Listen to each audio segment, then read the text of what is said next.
one man saying that is fine. If that's your opinion and you're not in it, that's fine. But there is an entire market of millions and millions of people that agree that it is a store of value. So, you can think one thing, but there's also a market, and markets tend to become efficient over time.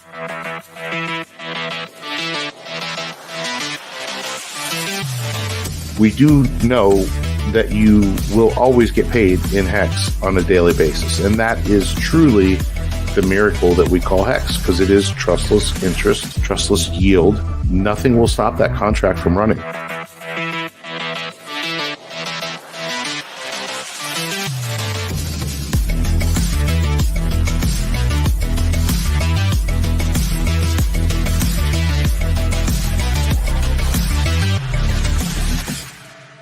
Frankie Molina. Hey everybody, welcome into the Creed of Crypto live stream. I am Boi Crypto. I have here with me, as always, my friend and co-host Crypto Ewok. And actually, our special guest appears to have actually hit us up in the green room. If he is ready to, well, I was going to say wait for a thumbs up from him to make sure he wants to come on now, but he's on. So welcome in. We've got plain black tea Frank Molina, taking a page out of Richard Hart's playbook there. Frank, we'll just get to it right now. How you doing tonight, man? Good to see you. Great. Happy to be here, guys. Can you guys hear me well? Is the mic working? Too hot? You're good. Little hot, but yeah, you're good now. Yeah, sounds good. But yeah, let's welcome everybody in real quick to the channel. We've got Patrick's Astro and stuff, Humberto Gonzalez, Degen Moonboy, and lots of others. Mr. Chinks will be joining us here tonight. We got a big show for you. We got obviously stuff come out about Richard Hart versus the SEC today, the motion to dismiss, which people have poured over, and we will talk about for sure. Major updates appear to be coming to PulseX and the PulseChain ecosystem. We're going to get to that. We'll take a look at some pricing and stuff like that. But again, our special guest, once again, back by popular demand and back because he has things he wants to say because he's so passionate about this ecosystem and crypto and, hedging against the ever worsening US dollar. It is Frank Molina. So, Ewok, Frank, welcome in, friends.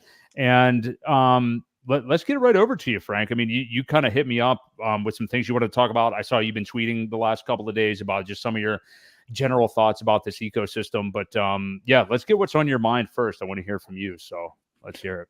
Yeah, I mean, thanks for bringing me on. Every time I come on here, I feel like I can speak freely and without losing my train of thought. So I really wanted to come back. The past few days, I take my moments of, random disappearance and then random, reappearance. So typically that goes for a series of a few weeks or so. But whenever we were in the bear market and I was encouraging everybody to go do their own research and to go buy up their positions, that's when I wanted to be the most active, because that's typically when you're going to be able to get into those positions at the very bottom. You're going to be able to reap those rewards in the future. I, for one, myself, I don't care about anything because whatever the market does at this point, I'm already up, right? So I hope that everybody who was listening to me a couple months ago, or not just me, but anybody who was, proclaiming about buying the bottom, they're sitting pretty in their position as well. A lot of people have a very narrow mindset when it comes to this, new asset class and this new way of approaching investing. And unfortunately, it's a very, very, in my opinion, it's a very, toxic mindset, because it's a microwave mentality. They want their gains right now. They want to be able to retire, whatever it is that they want to do.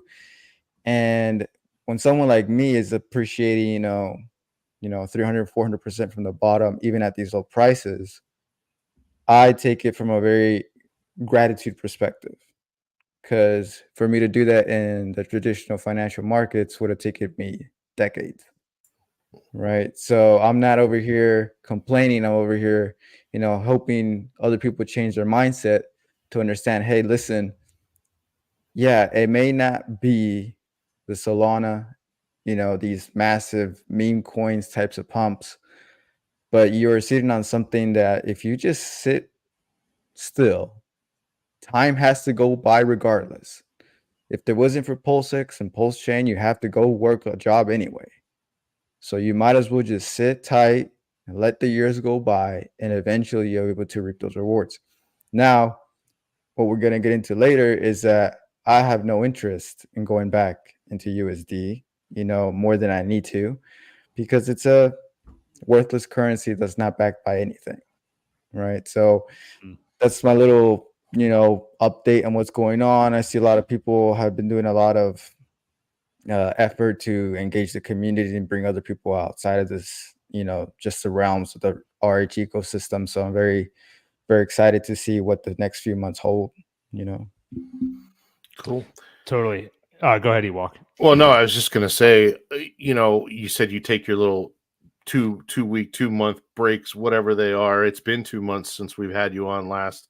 How do you feel things have changed? Like from the time you were on and stepped away and came back, what kind of, I don't know, are there any changes that you're seeing in the mentality of people, in the moods, things like that? Morale, because a lot of people are just seeing that, hey, why isn't our assets pumping and everybody else is going in this direction, right? And when the whole EHEX thing happened too, I was actually very disappointed in everybody in the community, right? Because anybody who's upset at things like that, just they don't understand what they hold.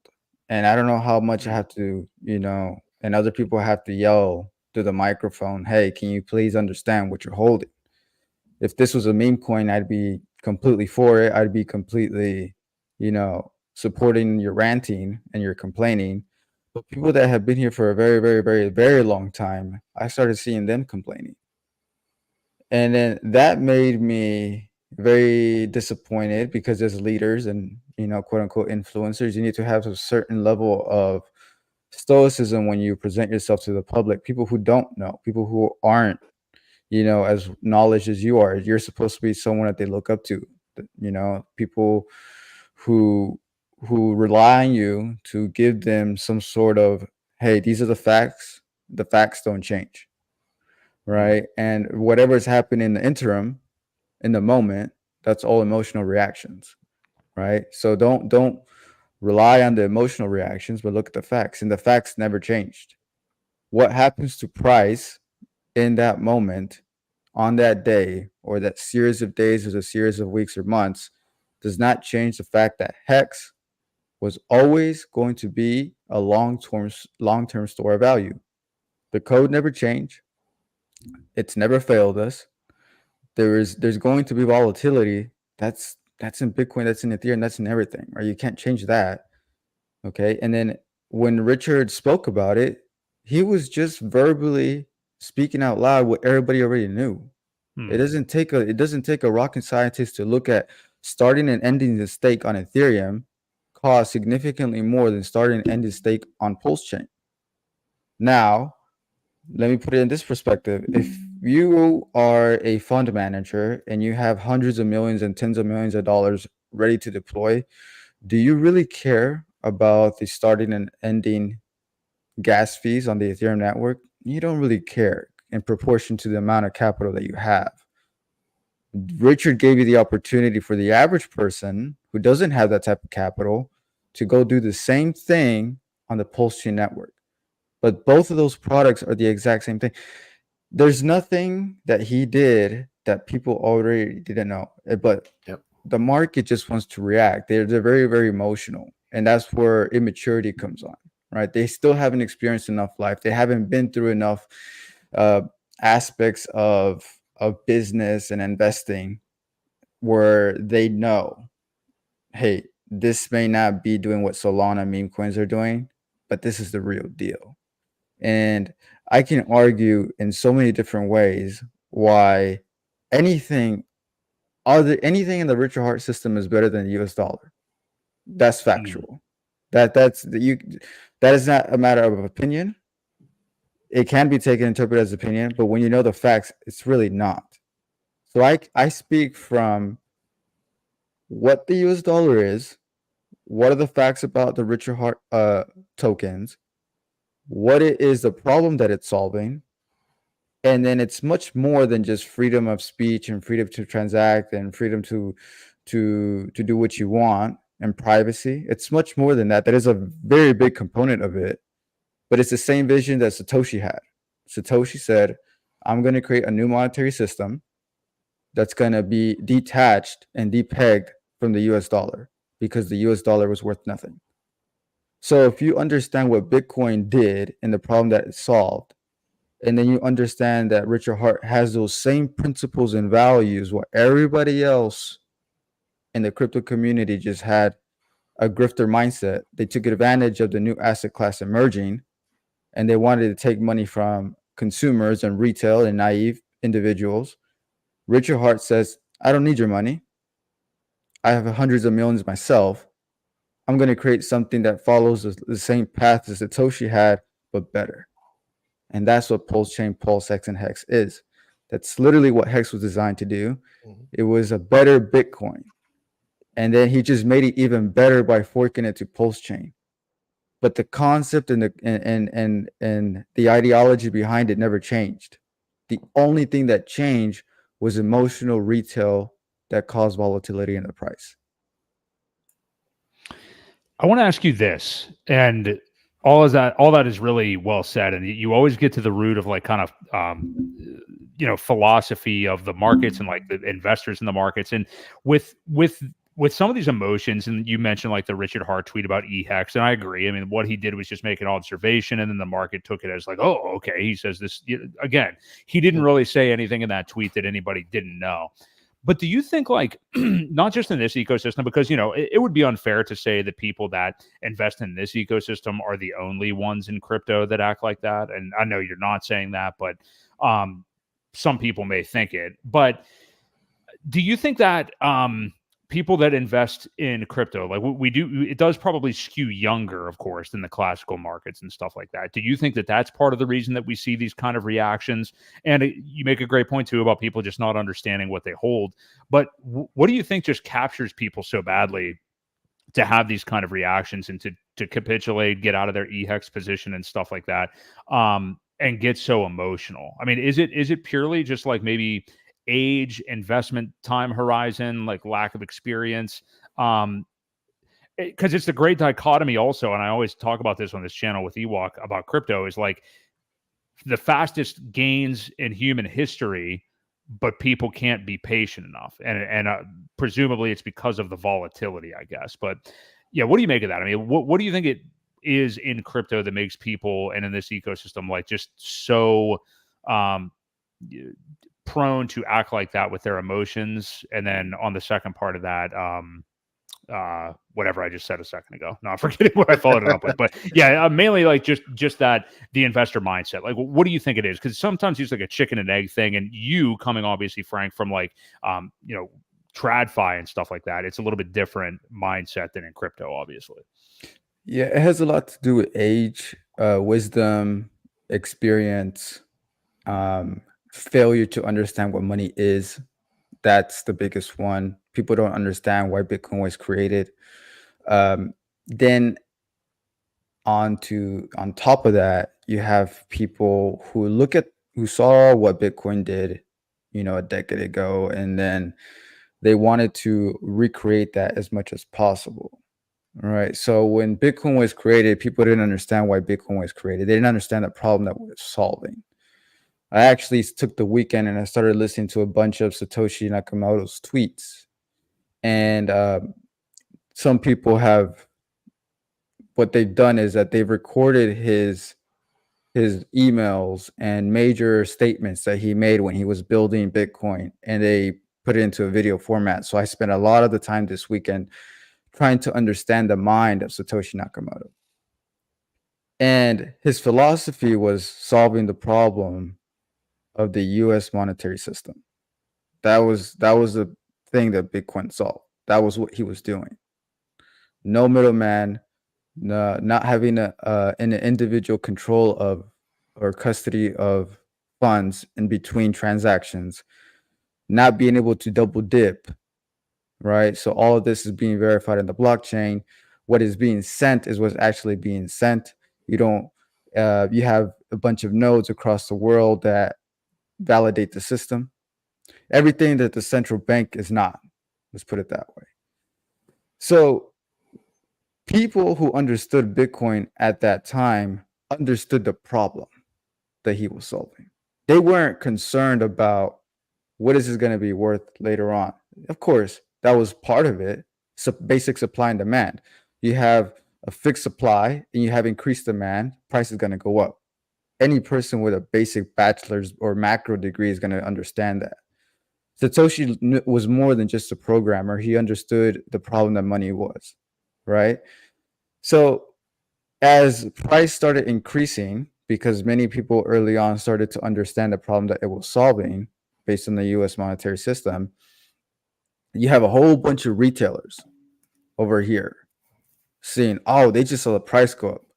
But they never understood the white paper. They never understood what Satoshi was doing. Okay? So when you have that, you have all these people chasing just a dollar sign. And then you have people just chasing very emotional to money. When you're very emotional to money, you don't understand what money is. Because I assure you, if you knew what money was the way that I knew what money was, you wouldn't value it. You wouldn't worship it. You wouldn't put it on a pedestal the way that most people do. Because it's literally just a piece of paper. It's not backed by anything. And we'll get into that in a second. So people put so much value into it, but because of, they're not really, I don't believe that people are chasing the money. They are chasing the goods and services that they can buy with the money. So that's why they put so much emphasis on currency, right? So whenever you don't understand that, you have just a whole bunch of degenerate retailers coming into a space and trying to chase this new pump. And then on top of that, you have a bunch of people who are smart who said, you know what, I'm going to capitalize on this opportunity because crypto's the wild, wild west. I'm going to create this new crypto coin because there's no regulation. There's nobody who can stop me. There's no officers or officials. So they're going to create this coin, launch it with a whole bunch of VCs, a whole bunch of money. Then they're going to start marketing it. Nobody can punish them because there's no regulation behind it. And they weren't solving, or they weren't continuing the solution that Satoshi created. All they were doing was just grifters creating this new product where they knew they couldn't be punished. And then they started offloading those positions on retailers who didn't know shit about monetary policy, the monetary system, the vision that Satoshi had created. And then fast forward a decade later, you have a man like Richard Hart who says, no, the problem that Satoshi fixed was a legitimate solution. But everybody else in this space are grifters and they're taking money from people. I'm going to give you the opportunity where we can create a better system of Bitcoin that's truly decentralized, that isn't controlled by centralized exchanges, that is not going to be manipulated by VCs, that's not going to be manipulated by individuals who have a board member, right? An entity that has a board member. And he says, I'm going to give the opportunity for the average investor to come in and say, you know what, believe in the vision that Satoshi created. I'm making it better, and come follow me to the promised land. That's what Richard Hart did. That's what Richard Hart did by creating PulseChain. That's what Richard Hart did by making a better version of Bitcoin, which was Hex. And then he made it an opportunity where you forked Uniswap. So know that now the individuals can capitalize on all the volume that's happening by owning a piece of the bank. That's how I see it whenever I own PulseX. Every person that transacts within the land of PulseChain has to go through that bank to swap their currency, whether it's from EUSDC to PulseChain, or from PulseChain to EUSDC or another stable. They have to go through that bank. There's no ownership of the bank. So who owns it? It's the individual who holds the tokens. I hold a lot of tokens on PulseX, so I'm the owner, right? On paper. That's how I see it. Because in theory, as more people use it, volume increases, then the demand is reduced. Over time, the people who hold that asset, their assets appreciate in value. And that's what people here don't understand. They're still chasing 5, 6, 7, 8 years ago what crypto did. They're not understanding the problem that Satoshi solved. and then they're not understanding the problem that Richard Hart made better of what Satoshi solved.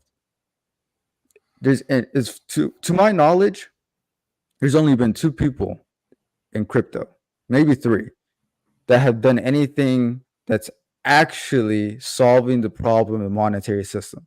And that was Satoshi with Bitcoin, and then there was Richard Hart with PulseChain, Hex, and PulseX, and then Vitalik, who created the smart contracts.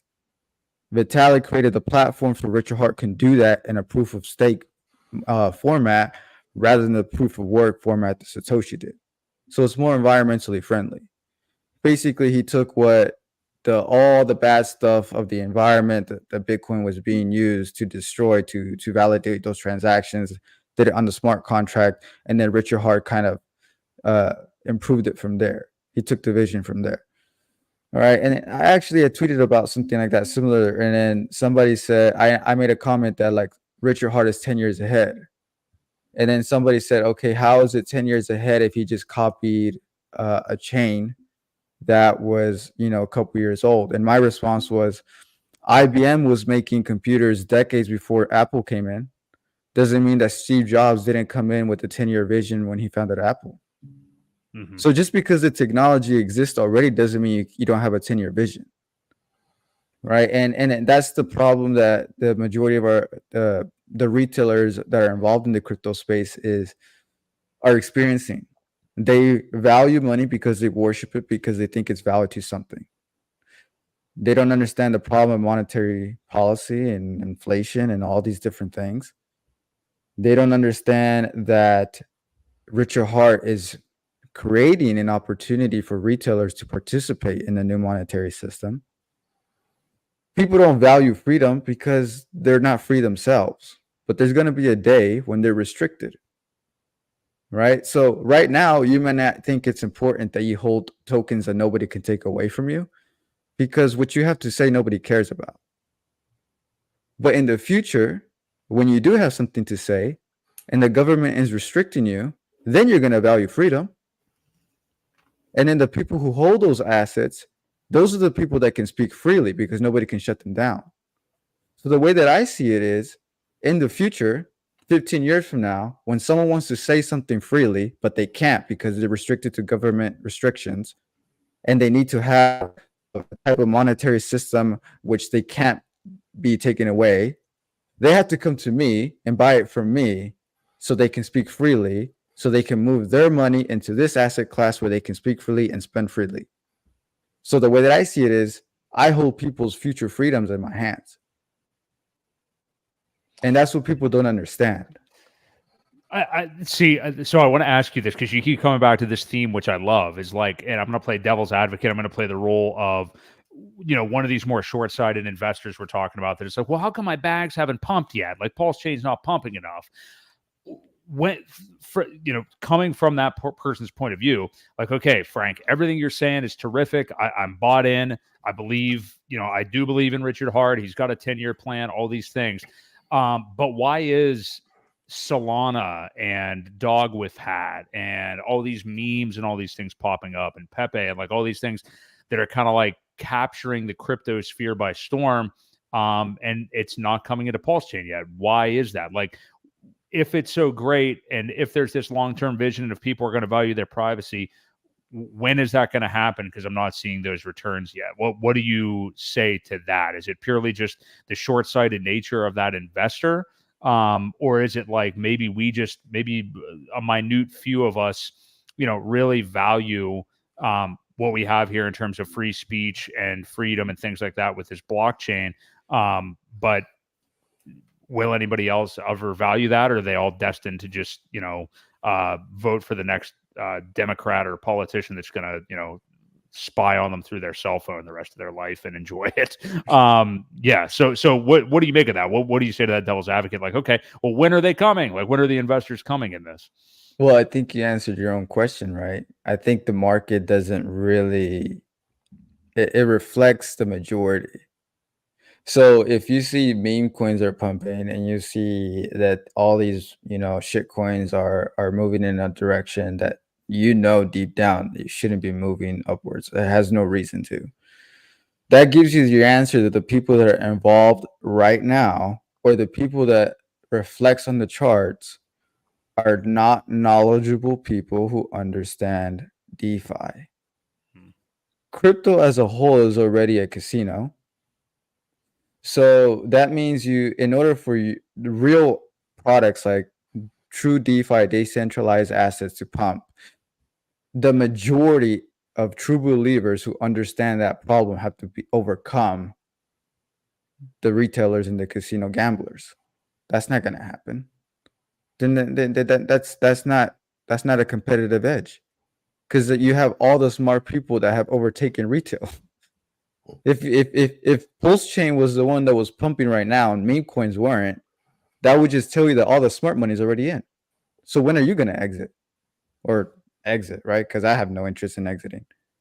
But if the real assets were pumping, that means the smart money has discovered this is the real thing. Everything else is bullshit. I'm going to move here.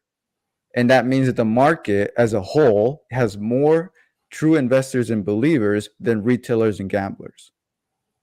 So that's why I don't worry, because as long as there's more retailers and gamblers, I still have a competitive edge. That means I'm still early. Right? So that's the biggest thing, is like the market doesn't lie. Human psychology doesn't lie. People want to justify all those different things, like, why isn't this happening? The answer is really always in your face. If real DeFi assets are not pumping, it simply means that there's more retailers and gamblers and degenerates out there that don't know anything about monetary policy and monetary inflation, what is having a dollar pegged to gold standard, all that stuff of macroeconomics. That means that they don't know anything about that, and they're just looking for a quick buck. But with the moment that it shifts, it's the moment that smart money understands, hey, this is a real deal, right? And it could be, too, speculation that smart money is, I'm going to go make a bunch of money on meme coins, and then I'm going to rotate to the real thing, right? That's always a probability, too.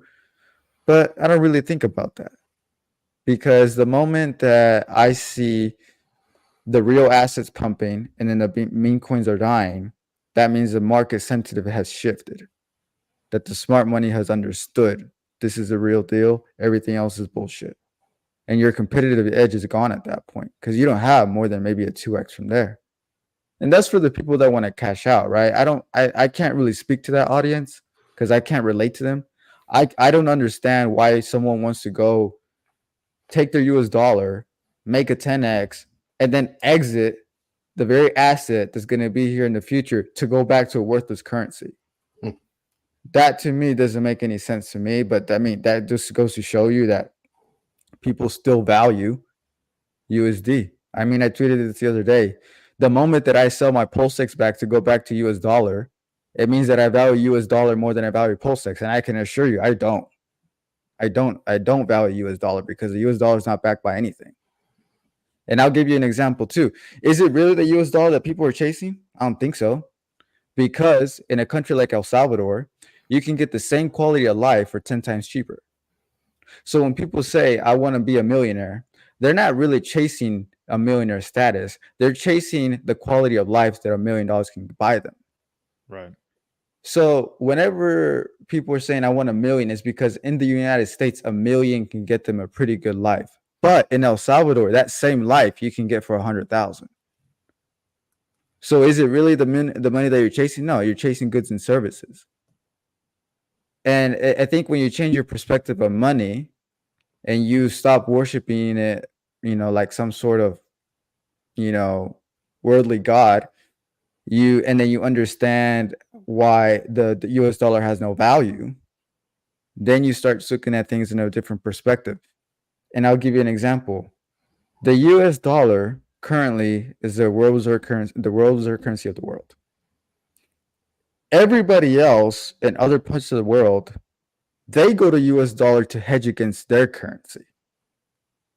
Right? So that's US dollar is their investment, because their currency is depreciating at a faster rate than you can blink. So they use US dollar to store their value. But people in the US, we're just like, we don't see it that way, because our currency is deflating at a rate where you only the people who understand that it's worth nothing, that they can see it, but the average person can't see it. The average person here in the U.S. isn't going to have the same problems as the people in Colombia or Venezuela, wherever they have to spend their currency so quickly into food, because if they don't spend it, the next day is going to cost them 2 times more. So they quickly go to US dollar to hedge against that. But everybody's on the same boat. The only difference is the US dollar is sinking at a much slower rate, but it's still sinking. Yeah. Right. So then how is it possible in the gold standard, when President Nixon depegged it? Back then, $1 US equated to a certain amount of gold, so it was equally exchangeable. So the countries were able to transact freely, and they could always cash out their US dollar for amount of gold because it was pegged to it. Okay, when that depegging happening, everybody else lost hope in the US dollar, because now you're printing too much, and then they can't cash out the same amount of US dollar for the equal amount of gold that was set. So when that happens, when you lose faith in the currency, well, how does the US dollar maintain its power? The US military. The US military is what backs the US dollar. So they use war and threats to basically say, you're going to have to use US dollar, or we're going to stop defending whatever territory, or we're going to bomb you, or whatever it is that they're doing. They use control because they have to continue to print more money to keep up their Ponzi. That's the only way, because the US dollar is no longer pegged to anything. It's not collateralized. So if it's not collateralized to anything, it's backed by paper. So when people tell me, aren't you going to cash out your $2-3 million worth of PulseChain to go back into USD? For what? To go back to paper? What do I need to spend paper for? My job gives me paper. I take the money from my job. I use that to live. And then in excess, I'm hedging the fuck out of it. Right. And it's the same concept that people in Colombia and Venezuela do. The only difference is they don't have the luxury of a stock market. They don't have the luxury of all these different, certain types of securities and investments. They go to US dollar to hedge out. And that's where you have to extrapolate your viewpoint to understand what money really is. Sorry, I went on a rant there. No, it's good, because I think a lot of people can't understand that. Like you were talking about, like the thought of, I want to have $1 million or whatever. And it's like, well, no, you don't really want to have $1 million. You want to have a certain kind of quality of life. And in America, and that's ever changing, obviously, like you said, with the just flattening of USD, what that will actually be able to attain you. I want to ask you a question, because we actually got this question, because I don't know.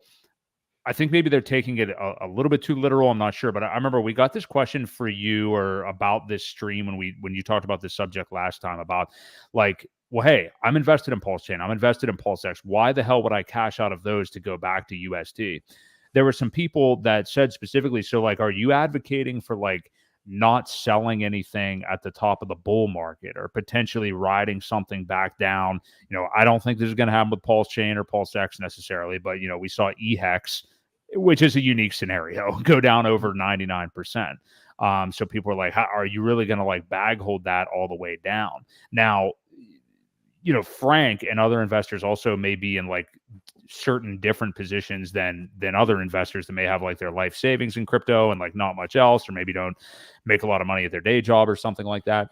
But it brings us to a couple points. Number one, if you would answer that person's question that I remember reading from last time, but also I think you tweeted also, Frank, about DeFi protocols like the Earn protocol and stuff like that, and ways to earn on a stable coin, or if somebody for whatever reason did want to go into USD in a bear market. So I know I'm kind of throwing a lot at you, but we did get that question, I remember, last time. So if you can kind of clarify that, or help that person help that person understand a little bit more about you're not necessarily wanting to cash out into USD, but you also don't want to ride something down, 95% also, if you may have the foresight that may happen. So what are some of your thoughts on that?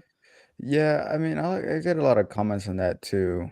and maybe I can only speak to a certain type of audience, people who are probably in similar financial positions that I am. My position in the real world is I have a job. It pays me very, very well. I can sustain myself. I don't need my investments. I don't need that. If you're an individual who works at McDonald's and is making 20,000, 25,000 a year. That's everybody in the chat right now, by the way. I mean, I'm gonna call you out. Like if that's you and you don't have plans to have a career or a business and you're looking at this for your exit, I can't help you. That's a gambler. You might as well go to Vegas, because I that's not my level of, my world is go get a job, 401k, 30 years out. You work your way up the corporate ladder. Somewhere along that line, maybe you want to start a business. That business produce more than your job. Cool. Very formal. That's the audience that I speak to. People who have a decent level of income or who are heading in that direction.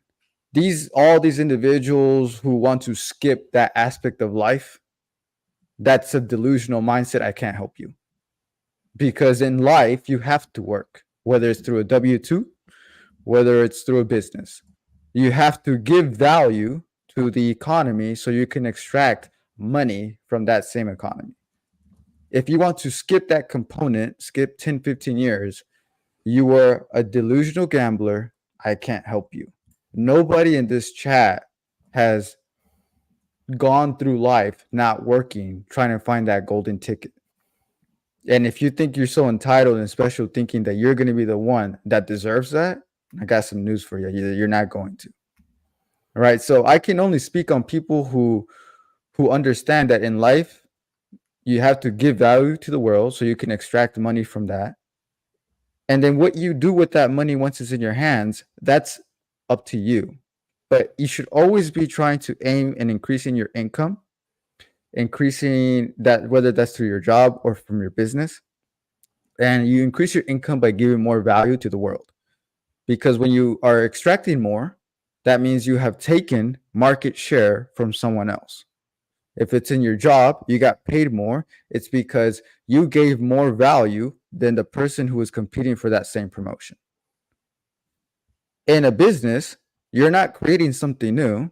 All you're doing is fighting to take market share from your competitors. So that's how you extrapolate money from the system. If you want to skip that 10, 15-year journey, don't listen to me. I don't know who you are. I'm not your guy for that, right? I speak on the people who have an income, who understand that in life you have to give value to extract it. And then what you do with that money once you extract it is how you escape the system that you're placed in to begin with, right? So to go back to answer the question is, they tell me all the time, oh, aren't you going to cash out at the top? First of all, if I was that fantastic of a trader, I wouldn't be worried. Right. So if I knew that, I would have been retired from stocks long ago. Yeah. Right. It's not that simple. Okay. I would have retired on FX. I would have retired on leverage trading. If I knew I was that good of a trader, and I've been trading for 5 years prior to this, and I was never very successful at it. If I knew that I can do that, I would do that. That's first thing. 2, even if I could time the perfect top, there's not enough liquidity, I can assure you, for me to extrapolate my whole bag without taking a massive hit. So I'm going to take a 30, 40, 50% haircut for what? To go back to worthless paper? So I lose half my net worth on slippage just to go back to paper. That sounds fantastic. I'm not doing that, right? So if that's why I say, like, have a job, have an income that provides your lifestyle. And if I need it, maybe I have a big purchase that I want to pay for in cash, and I don't want to go through traditional lending protocols. An example would be, I want to buy a $500,000 house, and instead of going to a bank to get a mortgage, I'll go to the earn protocol, extract 500 cash, and then with the same income that I was going to pay off my mortgage. Now I'm just paying it off at 0 interest, no terms, at my own time schedule. So I'm not the guy that's going to tell you, hey, this is your golden ticket. You don't have to work the rest of your life. You don't have to do. There's other people for that. That's not the audience that I speak to. I think that's a very delusional audience. I think that's very unrealistic. People who don't want to work a day in their life. Even YouTubers, like K4K, Matthew, Matt, Crypto Coffee, all these people, they make money by creating content, selling things of value, and extracting from the system. But even though they're retired, even though they were Hex OGs, they still have to create value so they can extract money from the economy. So even retired people have to continue to make an effort to generate an income. So all these individuals who think that they're entitled to skipping that aspect, when you're a brokey and there's people who are millionaires who still have to work, I think that's a very entitled mindset. So part 2 to that would be, again, I don't want to take a hit on slippage. I don't want to have to live this fairy tale where I never have to work a day in my life. I think that's very miserable. Yeah. I don't, and I'm not a good trader. I don't know when the top is going to be. So all those things, it just makes it easier for me. If I take out 10-year perspective, yes, I'm going to take a 90% hit on my net worth.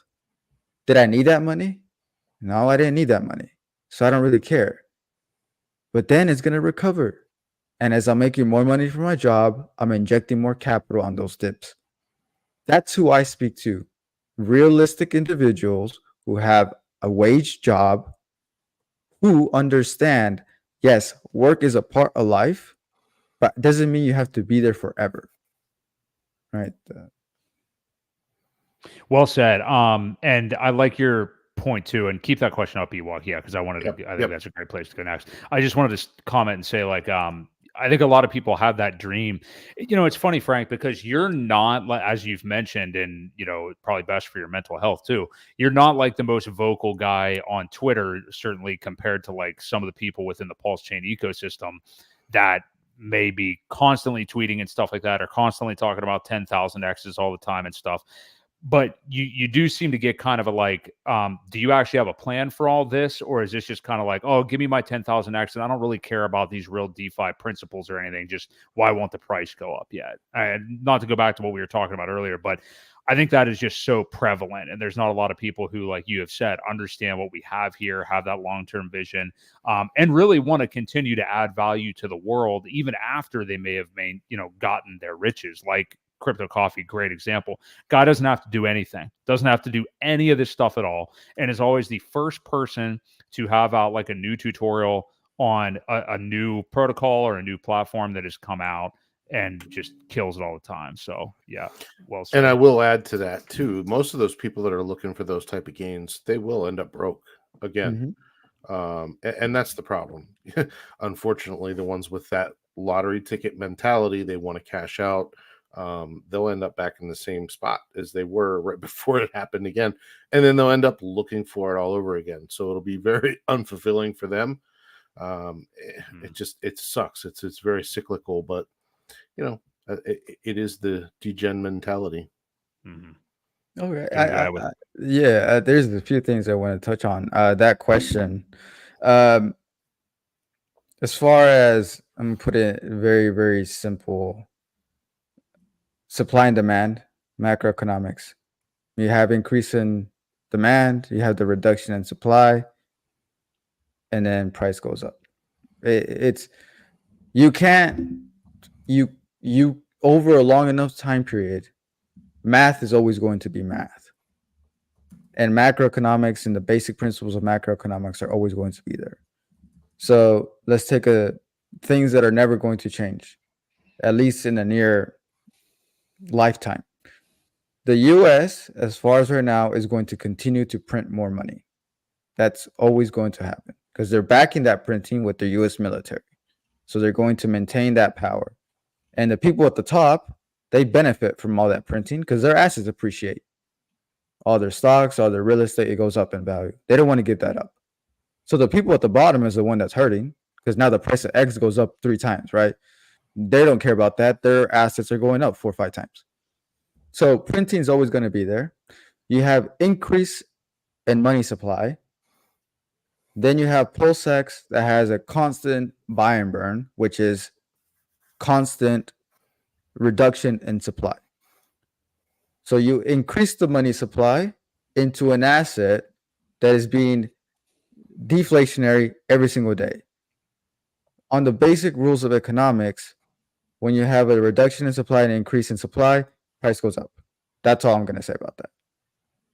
So the question that you have to ask yourself is, do you see over the next 5 to 10 years a possibility, more of a probability that the volume in PulseChain is going to go up, or do you think it's going to die down? If you think it's going to die down, you're in the wrong place, you're in the wrong community. Why are you thinking 5 to 10 years out? If you think it's going to go up because more adoption, more people are going to come in, lower gas fees, people are going to be able to build, and over the next 5 years, there's going to be more people coming in. You have, which means more people coming in, which means more money's coming in, and you have constant money printing. So you have constant injection of capital, buying assets that are reducing their supply. That's going to go up. Right? Basic principles of economics. You have to ask that question. What is it? What is your belief based on the research that you've done? Do you believe that we're going to have increase in demand in people? Or do you think that this is going to become a ghost chain and nobody's going to want it in 5, 10 years? You take your bet. Yeah. Thank you, Cody Polly, for the 1999 super chat. We appreciate it. You go ahead and read that if you want to, because it does. It's a good example of kind of some of the mindsets we were absolutely. He says make $250,000 a year in California. Well, that's problem number one. But anyway, after taxes, family health care, 401k, it's like $174,000 a year. After mortgage, necessities, I'm broke. RH, I pray to pay off house and retire to my passion. So let me speak on that type of audience, right? Because I feel like a lot of people attack me from that perspective. Which, by the way, why are you giving us $20, Cody Polly? You save that money. Yeah. Anyway, go ahead, Frank. Let me speak to that type of audience. What's your other choice? Right? If you have $1,000 left over after all your expenses, your only other choice is real estate or stocks. That's all you have left. So the only solution to that problem is, one, you have to reduce your expenses to increase your cash flow to move that excess cash into deflationary assets. That's number one. Or you increase your income. Or two, you find a side hustle in which you can increase the game when you're broke is very, very simple, because I've been there. I was the guy making 35 a year and I had to spend 33 to live. Right? So the game becomes very, very simple when you're broke. It's spreading that income and the outcome. And then that difference is what helps you escape the miserable rat race that you're going to continue to be living in if you don't take action. Yep. So when I was broke, making 35 a year, working 40 hours a week, and I had a whole bunch of debt, I went to go do Uber for another 30. So now that increased my net income, my spread by another $2,000. And then that $2,000 was what I was using to start businesses or to do whatever my journey, right, of learning during that time. I'm telling you, skip all that bullshit. Just take that 2,000 into these types of assets that you believe in. And in 10 years, you're going to be okay. But people come to me like, I have this problem. I can't fix your problem. Only you can fix your problem. Because everybody at one point is broke. And the only way you fix that is by increasing that spread. And you increase that spread by reducing your expenses or increasing your income or a combination of both. And then that excess that you don't think it's a lot, that's what helps you escape that miserable rat race by moving it into outside of US dollar, by moving it into assets that are a hedge against US dollar. That's how you escape that. But that's where it comes like self-action. I can talk about it for days, but people, if they don't understand that concept of life, they're just going to be continuous cycle, making 200, 300, 400,000, spending 200, 300, 400,000. Yeah. It's funny you mentioned that. Somebody once told me that for the majority of most people, the best financial shape they were in was when they were 18 and they just graduated high school and they were just broke. They weren't in debt. They were just broke. But as you go through life, you become more in debt and broke. So being of that stature, just 18 years old and just broke, that's the best for a lot of people that it gets. And unfortunately, that's true. And I'll say, going back to Cody Pauly too, because Frank, you mentioned like that, that you have to decrease or increase, I should say, I guess, that spread, like whether it is your expenses or if you're starting a side hustle or something. Part of my motivation when I first started this channel was about taking on a minimalist lifestyle if you are in that scenario. And I assure you, and I know it's much harder, Cody Pauly, if you've got a family and stuff like that, or, if it's not just you and everything, but, a big problem in this country, of the many, is that people have the keeping up with the Joneses thing, and they just are so ashamed of even, well, I just get that iced latte when I go to work in the morning. That's just what I do. I understand like a $5 or $6 cup of coffee alone isn't going to make you rich or something like that, but I'm saying a bunch of these kind of decisions, whether it be selling a car you don't really need and getting something that's fuel efficient. I talk all the time about rice and beans. I mean, like, seriously, like, you can make, with lentils and stuff like that, dinner for like 50 cents every single night. There's so many things that you can do. And I don't think it's that people don't know how to do them. I think it's that they have this shame or embarrassment attachment to like, I'm not going to do that. Well, it's like, okay, well, have fun on your way to the poorhouse then. Dave Ramsey, for as much shit as he gets, and, we make fun of him sometimes too, but that thing that he says, you have to live like no one else now so you can live like no one else later. I think he totally hits home with that. Like, you have to not worry about what other people think and make those adjustments in your life. So I'm not necessarily saying that you have or haven't done that, Cody Pauly, but I mean, screw what other people think. And, like Frank talked about with like Ubering or whatever it is, don't worry about being embarrassed and keeping up with people. Like, you can make adjustments like that and get to where you need to be. So. Yeah, and you know what? Let me add on top of that, because the majority of people that I get and give me criticism is people in that situation, right? And I don't want this to turn into some personal finance type of podcast, because it's a crypto podcast. But the argument that I'm making is, you have to understand that personal finance component is a part of crypto. Yeah, crypto is meant for you to escape that rat race. Yeah. And the hardest part in escaping that miserable rat race that people talk about is when you're broke or you're living paycheck to paycheck. Because if you don't understand that spread between your income and what you expend out is your freedom. That's your freedom. That's what you have to take your excess and move it outside of US dollar, outside of the things that you need. That's setting your future up 10 years in the future. That spread is the most valuable thing when you're broke. You want to increase that spread as much as possible, because of the more you spread and the more you invest, right, into crypto, to DeFi assets, it's what sets up your future. So this isn't a personal finance thing. No. Crypto, real crypto, is supposed to be a hedge against US dollar. So why you want to increase that spread on your US dollar to move it outside of it as much as possible? Because as of right now, we can't spend our HEX. We can't spend our PulseChain. We can't spend our PulseX. We have to spend it in USD.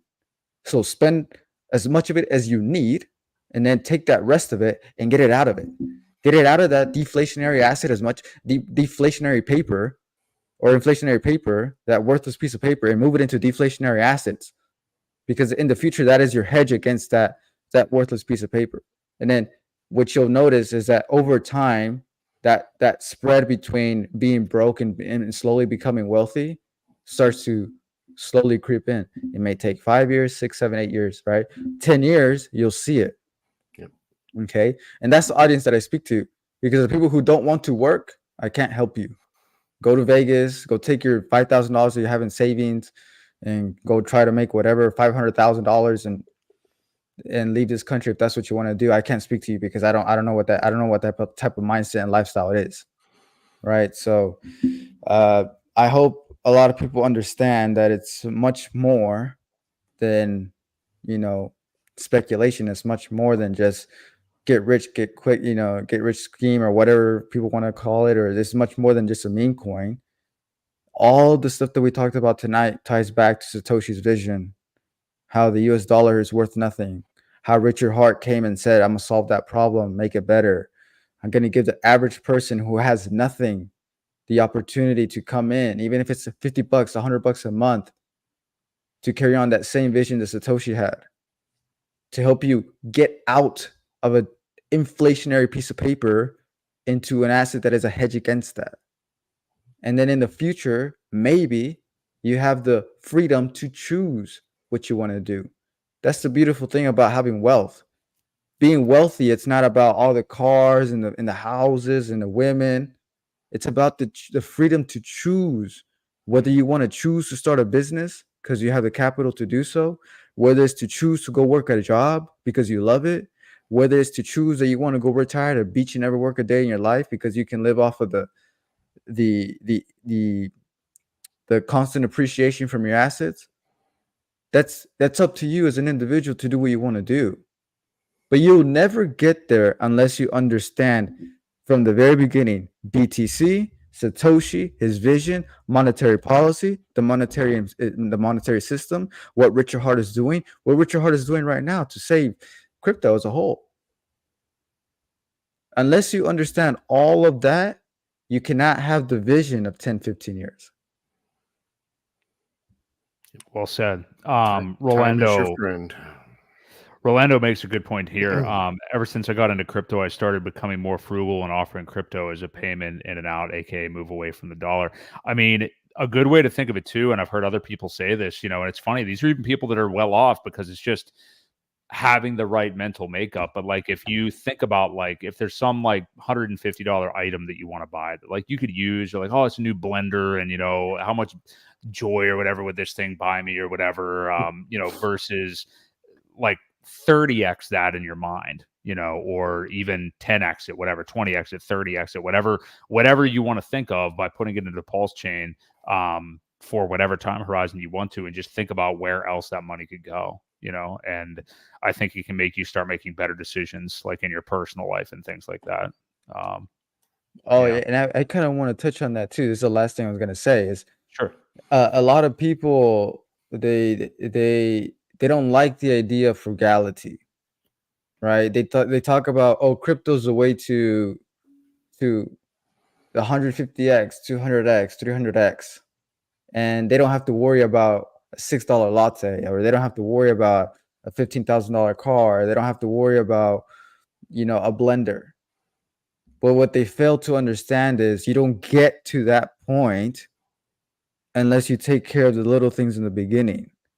You cut out the $6 latte, so now you have $1,000, $500 in your excess that you can move it to real DeFi assets. So people want to skip the whole beginning that's boring, the personal finance component, and they want to go straight to the 1 million, 2 million, $3 million net worth. I tell you one thing right now, I put a substantial amount of capital and maybe $3 million net worth this cycle. For people to come to me, they put more money than me in DCA, highly unlikely. So they want to skip all of the little things in the beginning, and they want to go straight to that $1 million, $2 million, $3 million net worth, not knowing that the only way you get there is by doing those sacrifices at the beginning. And then that's where I combine with, you have to see the whole picture, not just focus on one component, right? And yes, crypto, part of it is the personal finance component. Doing what that gentleman just said, being more frugal, accepting BTC or whatever as form of payment, taking that money, moving it out of US dollar, and then setting your future up. And then that's how you get to the life of prosperity, peace, freedom. Freedom is choosing what you want to do, right? Freedom is not necessarily money. So yeah, well said. And I think people get it so backwards all the time, where they get themselves into these life predicaments of, choosing the easy way out, which ends up being where you can never have freedom, and you just, get with the wrong woman, some hometown chick that you settle down with, pop out a couple of kids, go get a job at the factory, and it's like your life has just totally gotten away from you at this point. And now you're working for the man, and freedom is just something you can't have anymore. And we really need to be, I'm glad we had this conversation tonight about personal finance, because how many times Ewok talked about it earlier, like people with that mindset, even if they get that money, they'll lose it. How many times have we seen NFL stars, NBA stars, whatever different sport, that just cash in on a big signing bonus and their life is just totally ruined, and they're like out of the league in a couple of years, or even lottery winners, same thing. Yeah. That's the answer right there. That money is not the freedom that it comes with. Freedom is the knowledge and then the habits that you built up. That's what freedom is. A lot of people, these NFL players, these lottery ticket winners, they'll go from 0 to 5 million, but they never learn the principles that got them there, got them to that money. And if you as an individual do not learn those principles, learn it early on, even if you get lucky and you cash out at the top and you're able to cash out $2 million, you would lose that. I promise you. Money always goes back to the hands of those who understand it. Always. That's why when people say, "Oh, we could just print billions of dollars and give it to individuals as stimulus," it's literally what happened freaking 2020. Mm-hmm. They printed a whole bunch of money. It went to the brokies, and then those brokies spend it on the very same assets that appreciate the stocks that the wealthy own. It always goes back to the wealthy. Yep. So take those lessons and understand that you want to extract money from the system, from your job, from your business, give value, spend on your life, whatever that may be, and that excess is your freedom. You move it over out of USD into appreciation assets. For me, I'm 99% PulseX. For you, it may be something else. Whatever that is to you, this is a crypto podcast, so I'm going to speak on behalf that 99% of my net worth and whatever excess cash that I have from my income goes into PulseX, because I've done the research, I've done the time, I understand that what money is and what money is not, and I understand that over time, due to supply and demand, the price of PulseX is a higher probability that it's going to go up rather than a higher probability that it's going to go down. That is the bet that I am making on myself and my decisions. People have to come to that conviction on whatever it is they decide to put their money into.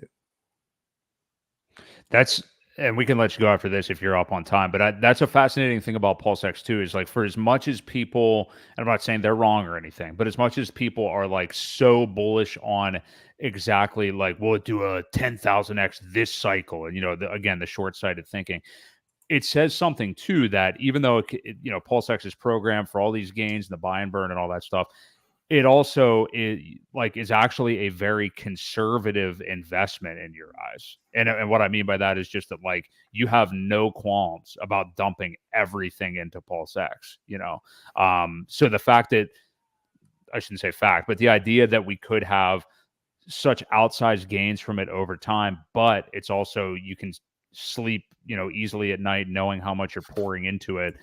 Where do you find that? You know what I mean? That's just not that's just not something that's out there. Yeah, honestly, I actually wouldn't prefer that we did a 10,000x, and I'll tell you why. Mm-hmm. Anything that goes up way too fast comes down just as quick. So That's what happened with Hex. It's Same thing. exactly what happened. Exactly. So I like the staircase approach because I know that where do I get my conviction? Like I can comfortably sleep at a 90% drop. Well, because I know that that 90% drop is still much more than the worthless currency that USD is. Yeah. Right. So that's where my conviction comes from. If I have, I don't know, $3 million net worth and it drops to 300,000, that 300,000 is still worth more than the inflationary paper had I just left it in the bank. Mm-hmm. And I know that eventually that's going to recover, right? It's going to take some time, maybe a year or 2 years after the bottom hits, but it's going to recover. But that is designed to be the hedge against the worthless piece of paper that USD, that what my job pays me in, what everybody's job pays you in, right? So that's where my conviction comes in. That's why I'm not afraid of 90% drops, because I know that even at a 90% drop, that asset is worth more than the paper that is transacted in the economy. Okay. And then part two, it's the whole concept of, yes, 10,000x. That's relevant for someone who wants to cash out and then go back to USD. But that just tells me that they're a gambler or they don't value, real assets. They're trying to escape crypto. Maybe they're trying to get out of the game. They're trying to do whatever it is. But the point is that they value USD more than long-term store value. And that's what I see with PulseChain, Hex, and PulseX, is that it's not just a hedge against the US dollar. It's where I'm going to store my lifetime's wealth. Right. And I think a lot of people don't see that. Back, 60, 70 years ago, that concept was real estate and stocks. They worked every single day. They went to work and then they stored their wealth in those assets. To me, it's the same principles. The only difference is I'm storing it into modern technology that isn't probably as, popular as stocks and real estate. That's the only difference. But why do I not fear it? Well, because I put the time to understand it. But more importantly, I took to understand what money wasn't. That's the most important thing. Money isn't a store of value. USD isn't a store of value. USD is just a form to transact with one another. But true store of value is anything that's a hedge against the dollar. Mm-hmm. Right. So then that's how I can sleep at night peacefully knowing that there's a 60, 70% drop, because even those 60, 70% drops are going to be worth more than the inflationary paper. And then two, that massive run up, I mean, it's just going to come down just as fast. And I think that's going to hurt a lot of people financially, because they're going to have certain expectations, or, they're whatever it may be. And I think it's going to create a massive divide on, oh, this is a scam, this is blah, blah, blah, blah, blah, blah. And they never actually learned what they were holding. They were just speculating. Now, yeah, I mean, great. If it does a 10,000x, I mean, I'm not going to complain. But someone like me who has such a long-term vision and who thinks of lifetime store value, even extracting all of that at once would be very questionable to me, because I would just be going back to paper. And yeah, you can make the argument, oh, you can sell at the top and then rebuy at the bottom. Man, that's trading. I'm not a trader. I can never time that perfectly. I'll end up losing money. So that's why, it's better for me to just sit back, relax. Whatever happens, happens. Think 10 years out. And in 10 years out, my bet is that it's going to be higher than it is today.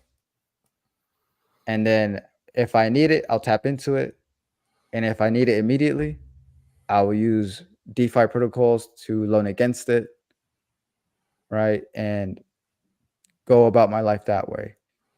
And I think a lot of people who think that way, or a lot of people who listen to this, they're like, that's boring. Like, why would I want to do that? Like, that sounds blah, blah, whatever it is that I can't really talk to them because I can't relate to their mindset, So I speak to a very niche type of individual, and I think the type of people that I speak to is very mature. They understand the realities of life. They understand what money is not, and they understand that, okay, if money's fake, I have to work anyway. I might as well move it into this. I might as well move my excess cash into this asset that's going to be a long-term store of value. That's going to be a hedge against the dollar. And then they go about their life. They have their family, they have their kids, and then they use their USD to transact in that life. But they're building their wealth over here with these DeFi assets that Richard Hart gifted us with. Yeah, it's a good place to be, and especially with PulseX. I mean, one of the beautiful things, like the people that do get a little bit shaken up by the dips, or just the bull market not popping off yet, is just seeing that buy and burn constantly ticking up. Like, it's cool to be able to check that percentage. As last time I looked, I mean, we're getting near 4% as far as the buy and burn right now. So it is cool to see that. And, it's always good, and it calms people down, I think, to look at little indicators like that and just think about things, again, in matters of time, not so much price and where the price is right now. So you always set people straight, I think, Frank. And, something that another good thing for everybody to do is, like, really take stock of what kind of investor or what mindset actually works for you. Like Frank said, like, maybe we know that 0.02% of the population are maybe effective traders out there, even, maybe if it is long-term trading, like he mentioned too.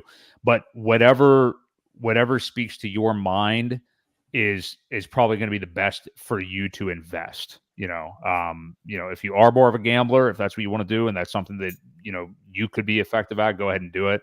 But for the most, I think I'm speaking for most people, though, overwhelmingly, it's going to be us longer term holding, like Frank's talking about here. So, is there anything else you wanted to add tonight, Frank? Any other topics you wanted to go over? It's been a great conversation.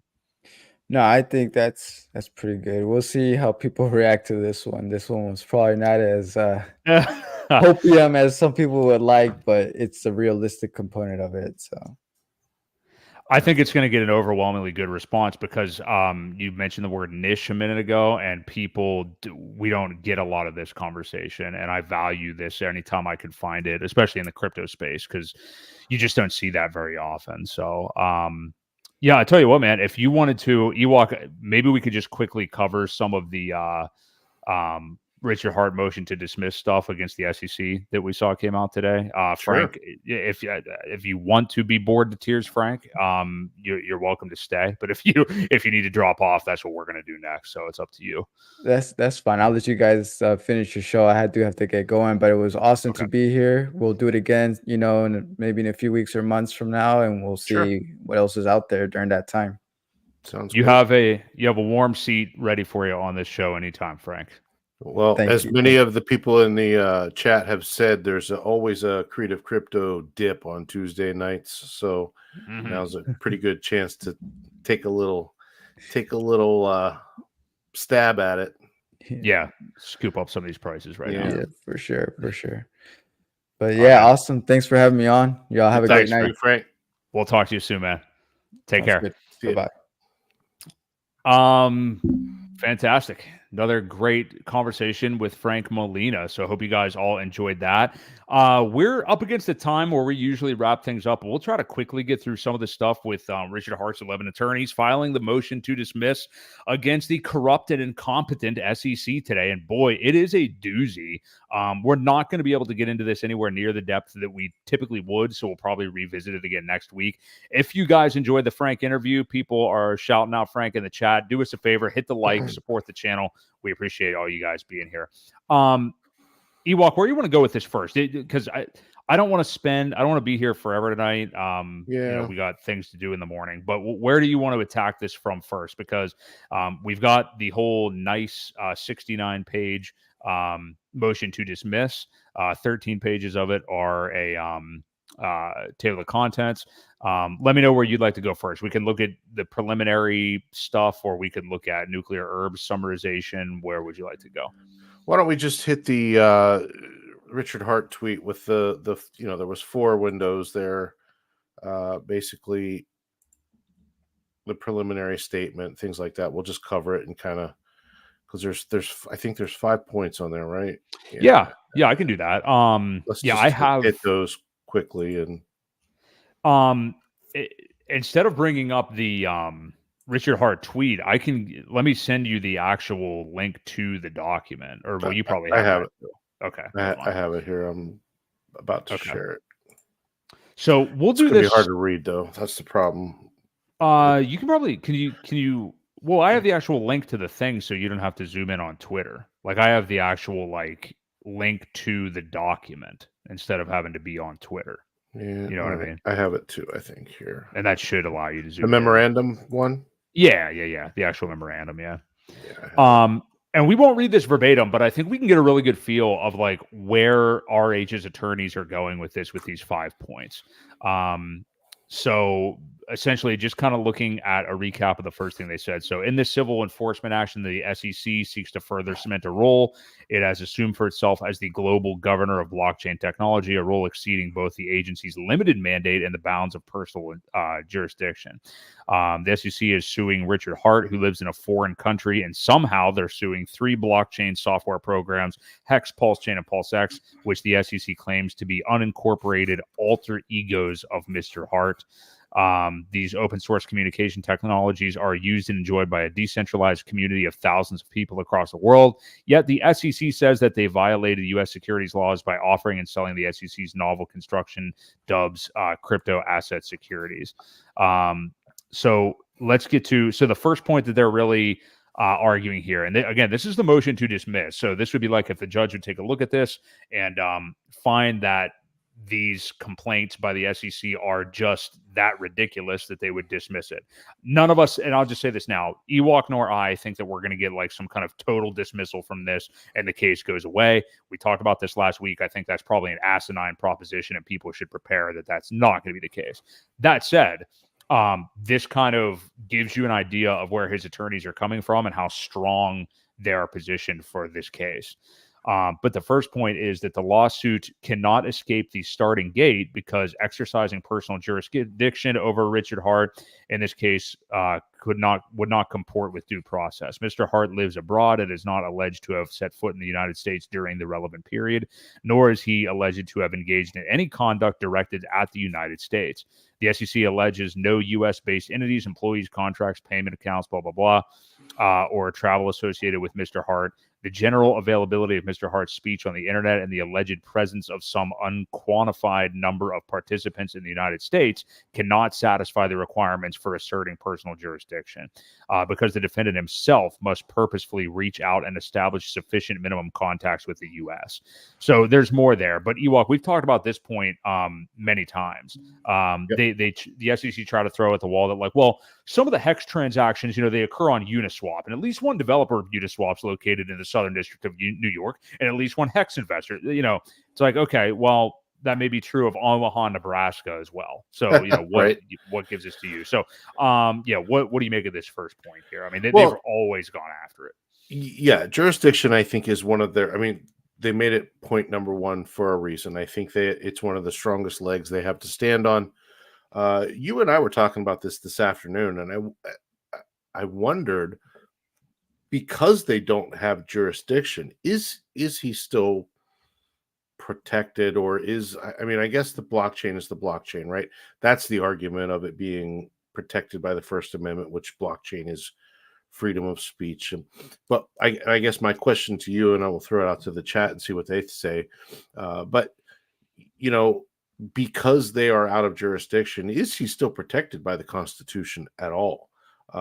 Does the Constitution protect people that are foreign to the United States? I wondered how much that can play into, you're either going to say, you're out of our jurisdiction, and then this stuff doesn't really mean a whole lot, or you aren't, and then you can use the Constitution, the First Amendment, freedom of speech, things like that, in your favor. And that was my question to you this afternoon. I think I mentioned it, and I was just confused about it a little bit. I don't know if it really covers him at all. But again, it is the strongest argument that they have, even according to Nuclear Herbs. It's one of the ones that they, feel the strongest about, that, could get some of this dismissed. I do believe that a few of these things will be dismissed, but I still think the judge will want to hear both sides. As far as some of the other things, like being maybe a security, as far as hex, but there was a lot of planning that went into that to kind of fail the Howey test on purpose. Right. And once that education kind of happens, so this is what I'm personally hoping for, is there's several dismissals, several of the illegitimate funds that were spent or whatever with the whole time machine things, which we'll get to that too, and some of the entity, where they said they can't go after the entity. There is nobody there. Like, you can't call something to court who can't defend themselves, and that's what essentially they are. So those couple things I do believe will get dismissed, but I think some of this will hang up and drag out for quite some time, unfortunately. Yeah, and we've talked about that possibility that maybe the new stuff, PulseChain, PulseX, and stuff like that, could skate here with this kind of faulty lawsuit, but that maybe eHex could end up being the lame duck. There was speculation about that because of RH with his tweet before, and the fact that eHex was already around. And will the judge decide that they actually have that the SEC has any grounds on that point? So. Right. Hex Girl, comments. Yeah, go ahead. Richard is still a U.S. citizen, so the Constitution would apply to him unless he gave up his citizenship. And Rolando says the SEC is bound to freedom of speech law. Code is protected by freedom of speech. So, okay, yeah, I wasn't necessarily talking about the code or the blockchain, right? Because that would be covered no matter where it was. Obviously, it's in the United States, so that would be covered by freedom of speech. I'm more pointing to Richard at this point, though, and I do agree with Hexgirl that he is still a citizen. So yeah, I just didn't know. Yeah, I don't know if he gave up citizenship or not. I doubt it, but I don't know for sure. Well, let's go to the second point here. So they say the SEC has not plausibly alleged a domestic securities transaction. The Supreme Court has held that the securities laws generally do not apply extraterritorially. This action exemplifies the SEC's disregard for that principle. Congress has not established the SEC as a global blockchain regulator, but the SEC in the case and others operates as if it has.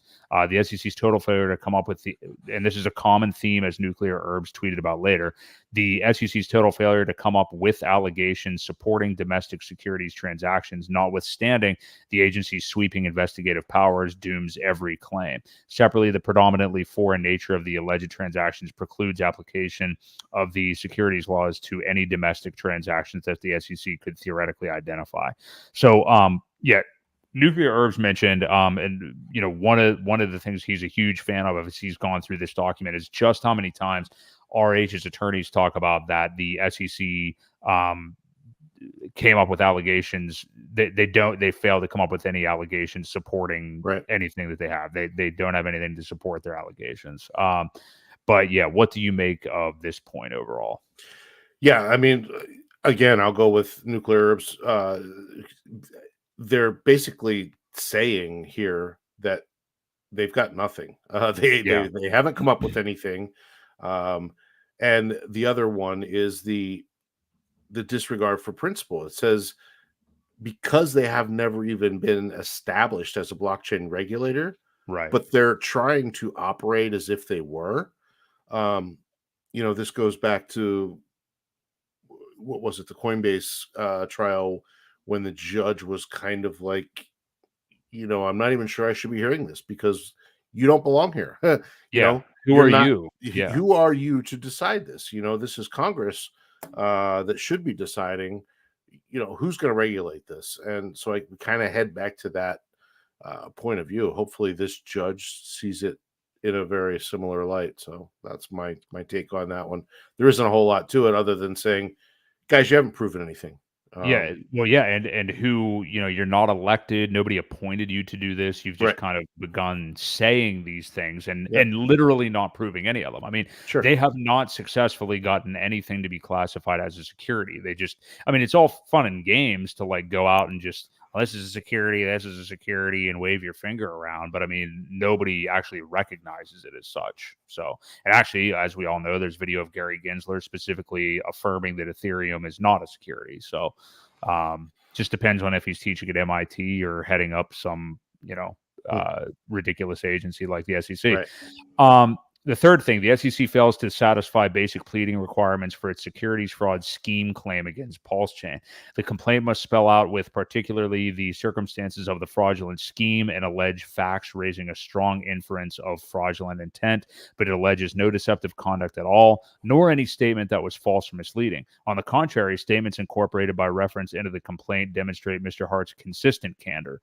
The SEC cannot sneak its fraud claim past dismissal by claiming that individuals supposedly had reasonable expectations about the use of alleged PulseChain assets, when the complaint and the disclosures incorporated therein make clear that no such expectations were ever set. The SEC may disfavor Mr. Hart's messages, but that does not make it fraud. So go ahead. Well, so this one, when you go to the actual the memorandum, the section on this one, they go really into this, and how many times that Richard said the rules: when you sacrifice, you will have no expectation. You will lose your coins. They are gone. You can't expect any profit from them. The addresses may be favorable to an airdrop of coins with no value. But because the sacrifice happened, the launch happened, all promises, and the only promises that there were would be that you're sacrificing for freedom of speech and that he was building a blockchain. That's pretty much it. And it will launch. So that alone, because it launched, because they were given out at zero value, just like they said, those were really the only promises that were made, and they were fulfilled. So it goes into that a lot in this section. And yeah, I mean, there were no claims. And if people thought there were expectations, then they didn't read the website. They didn't listen to any of the videos. They didn't, it was clearly stated many times over and over. The verbiage was very intentional, over and over again, about having no expectations and that you shouldn't expect anything. And when you sacrifice, it's gone. You shouldn't worry about what happens to it after that. So, yeah. Yeah. Yep, totally agree. And Richard clearly, made that message clear the entire time. The fourth point, the SEC has not plausibly alleged that the three software programs at issue constitute investment contracts subject to the federal securities laws. The SEC fails to allege any contract at all, let alone an investment contract. Unlike in other recent cases involving digital assets, the SEC here does not allege any advertised plans for using participants' digital assets to develop new technologies, instead principally relying on functions built onto the software, along with the hypothetical expectations posited by the SEC that run counter to the alleged facts. Resorting to Mr. Hart's descriptions of how the software programs work, his design intentions for the programs, or what their associated tokens might be worth does not make up for the fatal absence of any alleged efforts beyond those of the individual users who execute the software. I think this is a really good one. Because, and again, we're continuing to see fails to allege. The SEC fails to allege any contract at all, alone an investment contract. Comparing absence of alleged efforts, yes. Wording like that. And they even kind of intimate here what Richard Hart did today and others about like how important this case is, because essentially dumbing it down TLDR, that he has more of a case than any suit that the SEC has brought against anybody, really. And that's why this one's so important for precedent setting, and why other big channels need to be covering it, and hopefully they will soon. But what do you make of these points? Yeah, absolutely. I mean, we just look at Hex first, and the only thing is software that somebody runs. They have to run it. They have to press the button. They have to mint the new coins. There is no contract. The only contract is a smart contract that you run yourself. You're only making a contract with yourself. It's not an investment contract. The programs and especially because that one is finished. It's locked code. Like nothing can be changed about it. So there can't be expectations of anything to come, or improvements along the way. You can't really, well, I don't even really want to go there with PulseChain, because there are going to be upgrades and things like that, but it's different. It's not really a investment contract. Again, these are all DeFi. You're not making a contract with anything when you purchase or swap in or out of any of these. So they again, the wording here is more important than anything. I think the fatal absence of any alleged efforts beyond those of the individuals who execute the software. That's it. Right. There's people executing software. That's all there is to it. It's not a contract. That's all it is. So hopefully they get that last sentence is highlighted in flashing lights and blinking and all the above. Definitely. Their fifth and final point here. So fifth, the SEC's case amounts to an unconstitutional infringement on the First Amendment guarantees of freedom of speech and association for Mr. Hart and those who execute the Hex, PulseChain, and PulseX software programs.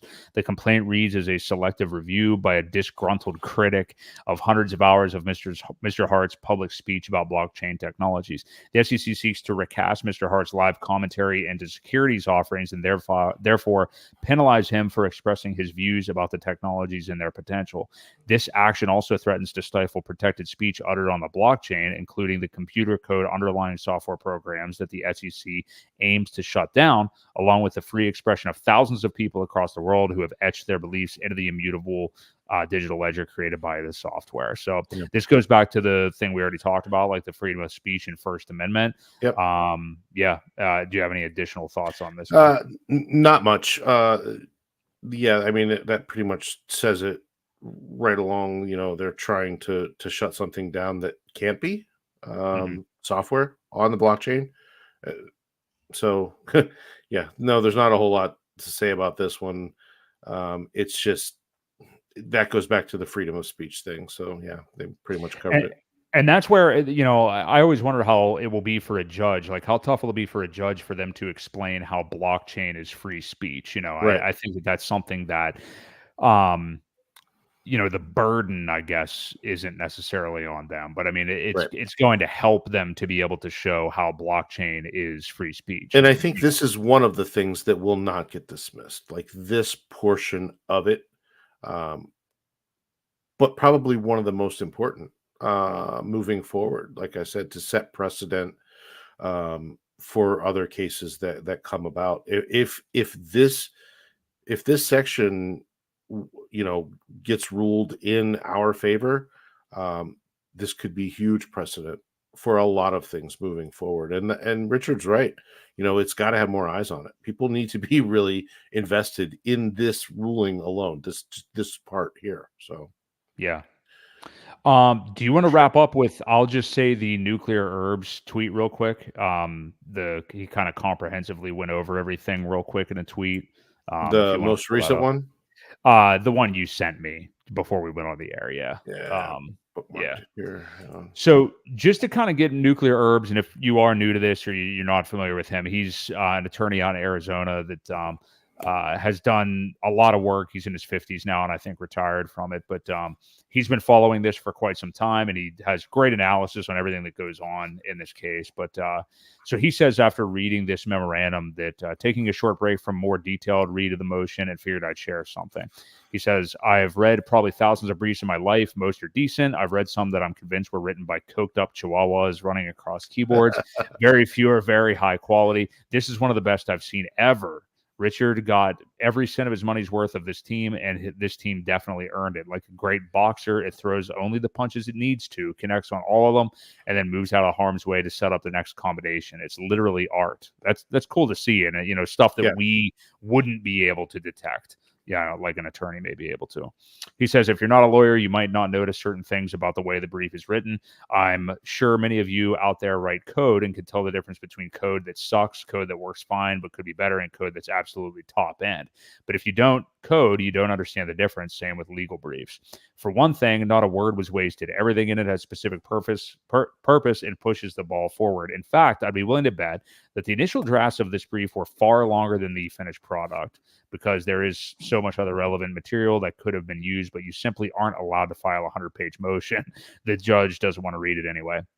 This brief has been distilled down multiple times like a fine vodka, and the resulting quality is obvious. As we talk about over the next days or weeks, remember that only one pleading has been filed in this case, the SEC's complaint. That's critical to keep in mind, because a motion to dismiss attacks the sufficiency of what's in that complaint. What's the sole purpose of a motion to dismiss? Neither side has to prove anything at this point. The defendant simply has to show that even if everything the SEC said is true, they still can't win, because when you apply what they said to the relevant law, it isn't enough. That's pretty much the standard the court will apply in a motion to dismiss. Basically, this is attacking that the SEC put in their complaint. I've said before, if you draft a shitty complaint, you can get stuck with it. Here, as I've noted in other PulseChain law school classes, the SEC has some glaring deficiencies in their complaint, and RH's team didn't miss any of them. A lot of them are highlighted in the preliminary statement that starts on page 1. Whenever you see words, and this is a key, not alleged, alleges no, fails to allege, etc., or similar statements, that is pointing the judge right to the fact that the SEC failed to properly add critical things into their complaint, and as a result, can't prove their claims. In fact, if I had $1 for every time RH's team pointed out the SEC's failed to allege something to this memorandum, I could probably take my wife out for perfect filet and a bottle of Chateau Margaux. There are generally two reasons the SEC would fail properly allege something. Either they suck at their job, or they simply didn't have the goods. I guess there's a little of column A and column B. We agree with that. Finally, he says, my personal opinion in this is that the SEC got cocky after a string of relatively easy wins and didn't think they needed to put in the work on this complaint, because it's just not well drafted. After all, if you keep collecting scalps without much effort, you assume the next scalp you try and take will be just as easy, but eventually you run into a bigger bear, and it's clear that Richard has no intention of being scalped. So very encouraging to hear, just from somebody that has his legal expertise. Yeah, for sure. No, it's awesome to hear that. And he always puts so much thought in, maybe he's just a natural writer, but they're always so well written, well thought out. And it's great to read things like that, especially from someone that knows what they're talking about. Yeah, very encouraging indeed. I'm sure we're going to see more come out of this over the coming days. I believe there is going to be a meeting with that case on Thursday. Is that the 11th? Yeah. Regarding things moving forward. We'll get into that as much as we can next week. We wanted to get into a whole bunch of other stuff tonight, but Frank, bombed us at the last second wanting to come on, and we definitely wanted him to come on. And I love that conversation. And I agree with what we said with him earlier. Like, we do need more of that, like more of that kind of personal finance stuff, because people come into crypto, get rich quick, and just have a stupid head on their shoulders, and they're not ready for it, So we appreciate Frank coming on tonight. So any final thoughts from you at all tonight, Ewok? No, I don't think I have anything else other than I am going to tattle on myself, because I did capitulate and buy a little bit of PDI. Oh yeah, I forgot that was going to be a big topic tonight. But yeah, well, we're not going to make a big topic out of it. But the more I thought about it, and I kept saying, well, I don't think that it's not going to go up. My issue is still pegging it to $1. I did hear rumors at one point where there was $1 million paid to the maker people to do something with the code for PulseChain. I read it at one point, and then I went back to look for it again later, and I couldn't find it anywhere. So if anybody's got information on that topic specifically, I'm very curious, because I want to know what was changed in the code, if there is something out there that would stop the new minting of new tokens until a certain point, or whatever it may be. I'm very curious. I want to learn a little bit more about that. But yep, I capitulated. I bought a little bit. It wasn't much, and it was part of some incentive rewards. So I didn't sell anything. I didn't emergency end stake anything. I was wise about it and didn't do anything crazy. So I wanted to tattle on myself before it was made a big deal of. And well, it is a big deal, and we're glad to have you aboard the PDI train.